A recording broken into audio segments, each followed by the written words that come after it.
بسم اللہ الرحمن الرحیم۔ غفلت دل کیسے دور ہو؟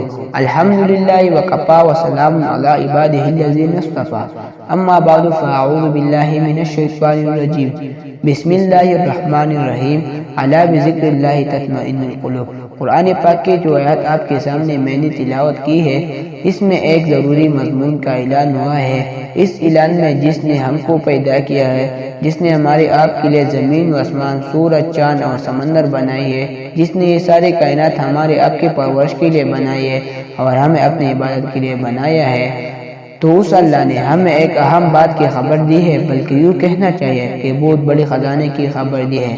ایسا خزانہ جو دنیا میں کہیں نہیں ملتا۔ وہ کیا خبر ہے؟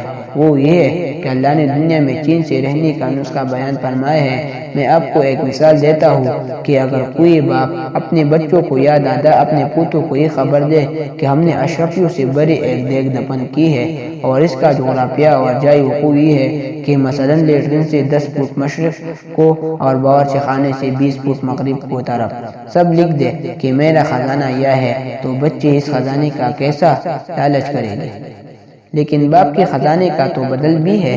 اگر باپ خزانہ چھوڑ کر نہیں مرتا تو بچے اللہ تعالیٰ کے فضل سے کما لیتے ہیں، بلکہ بعض اوقات یتیم بچے زیادہ بڑھ گئے، زیادہ ترقی کر گئے، باپ سے زیادہ کمانا بچوں کو آ گیا۔ لیکن اللہ تعالیٰ نے جس خزانے کے بندوں کی خبر دی ہے، وہ خزانہ تو زمین پر کہیں ہے تو نہیں، تو اسے کوئی بھی حاصل نہیں کر سکتا۔ ابا کے خزانے کے لیے تو بچے خوش ہو جاتے ہیں، لیکن ربا نے، اللہ تعالیٰ شان نے ہمیں جس خزانے کی خبر دی ہے، وہ خزانہ کائنات میں، آسمان کے نیچے، نہ زمین کے اوپر کہیں نہیں مل سکتا، کیونکہ اس خزانے کا تعلق قلب سے ہے، آسمان اور زمین اور جسم سے نہیں۔ اور وہ خزانہ اتنا ضروری ہے کہ اس کے بغیر دنیا کی زندگی بھی مزہ ہے۔